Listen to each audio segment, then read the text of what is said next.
హరిబాబును కాపాడుతున్నది ఎవరు? తప్పించుకుంటున్నాడా, తప్పిస్తున్నారా? పోలీసులు కావాలని అరెస్టు చేయడం లేదా? 14 రోజులుగా ఫరారీలోనే బీఆర్ఎస్ నేత రాజలింగమూర్తి హత్య కేసులో ఏఐటిగా హరిబాబు. భూపాలపల్లి పోలీస్ స్టేషన్లో 10 మందిపై కేసు. ఇప్పటికే 8 మందిని అదుపులోకి తీసుకున్న పోలీసులు కాకీల తీరుపై కుటుంబ సభ్యుల అనుమానం అంటూ ఒకటి చూస్తూ ఉన్నాం. ఈయన చనిపోయి కూడా దాదాపు 20 రోజులుగా వస్తూ ఉంది. అసలు ఆయన ఫరారీలో ఉన్నాడా, ఎక్కడ ఉన్నాడు, ఏంది, అసలు తప్పించుకున్నాడా ఏందనేది మాత్రం ఒక ప్రశ్నని. రాష్ట్రంలో సంచలనం సృష్టించిన సామాజిక కార్యకర్త నాగవల్లి రాజలింగమూర్తి హత్య కేసు విచారణపై అనేక అనుమానాలు వ్యక్తమవుతున్నాయి. ఈ కేసులో ఏఐటిగా ఉన్న బీఆర్ఎస్ నేత హరిబాబును తప్పించేటువంటి ప్రయత్నాలు జరుగుతున్నాయని రాజలింగమూర్తి కూతురు చెప్తా ఉంది. మరి దానిలో నిజం ఎంత ఉంది, ఏంది అనేది ఆయనను అరెస్ట్ చేస్తే మాత్రం ఖచ్చితంగా ఎలాంటి తప్పించేటువంటి ప్రయత్నాలు జరుగుతలేవు అనుకోవచ్చు. అరెస్ట్ చేయకుంటుంటే మాత్రం ఖచ్చితంగా ఏదో జరుగుతుంది అన్నట్టుగా అనుమానాలు అయితే వస్తాయి. ఈ హత్య కేసు విచారణపై మొదటి నుంచి రాజలింగమూర్తి కుటుంబ సభ్యులు అనేక అనుమానాలు వ్యక్తం చేస్తున్నారు. ఖతం చేయండి, నేను చూసుకుంటా అంటూ ఈ కేసులో నిందితులకు హరిబాబు భరోసా ఇచ్చాడు. ఈ కేసులో ఏఐటిగా ఉన్న హరిబాబును పోలీసులు కావాలని అరెస్టు చేయడం లేదన్న అనుమానాలు రోజుకు బలపడుతున్నాయి. కీలక సూత్రధారి అరెస్టు విషయంలో పోలీసులు ఎందుకింత ఉదాసీనంగా వ్యవహరిస్తున్నారన్నది అంతు చిక్కడం లేదు. కావాలని జాప్యం జరుగుతున్నదా అంటే అంతర్రాష్ట్ర దొంగలను దేశ విదేశాల్లో దళదాచుకున్న కరుడుగట్టిన నిలస్తులను సైతం పోలీసులు అదుపులోకి తీసుకుంటూ ఉంటారు. కాగా అత్యాధునిక సాంకేతిక పరిజ్ఞానం అందుబాటులో ఉన్న ప్రస్తుత పరిస్థితుల్లో అరెస్టు విషయంలో ఎందుకింత జాప్యం జరుగుతున్నదనేది $1 మిలియన్ ప్రశ్నగా మిగిలిపోతున్నది.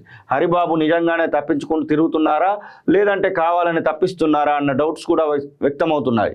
హరిబాబుకు సహకరిస్తున్నది ఎవరు, ఆయనను కాపాడుతున్నటువంటి అదృష్ట శక్తి ఎవరు అన్న విషయమై ఇప్పుడు భూపాలపల్లి జిల్లాలో చర్చ జరుగుతున్నది.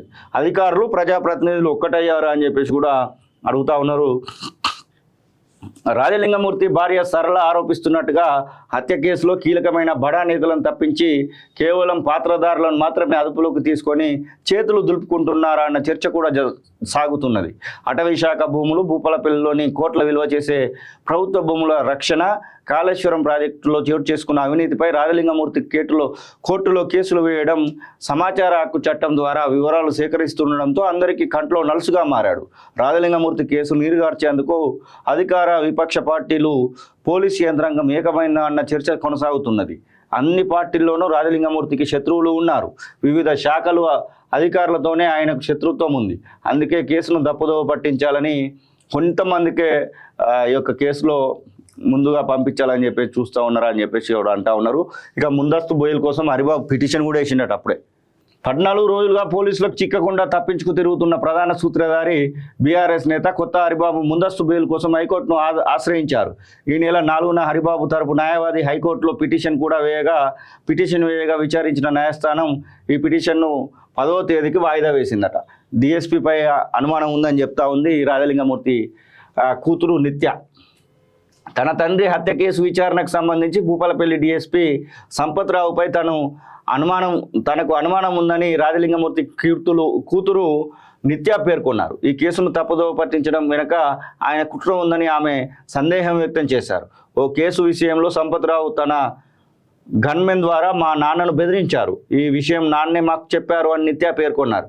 డిఎస్పీ సంపత్రావు, మాజీ MLA Gantra Venkataramana Reddy Haribabu phone data బయటకు తీస్తే అనేక విషయాలు వెలుగులోకి వస్తాయని ఆమె చెప్పారు. హత్య వెనుక అసలు సూత్రధారులు ఎవరో బయటపడే అవకాశం ఉందని చెప్పారు. ఈ కేసును సిబిసిఐడితో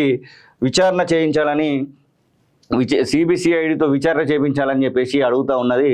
అసలు ఈయన ఎట్లా చంపారు, ఎందుకు చంపారు, ఈ కేసు వెనకాల మరి భూమి తగాదనే ఉందా ఏందనేది మాత్రం ఇంకా బయటికి రాలేదు. చూడాలి మరి. అసలు భూమి తగాదని చెప్పేసి కూడా కొన్నిసార్లు చెప్పారు.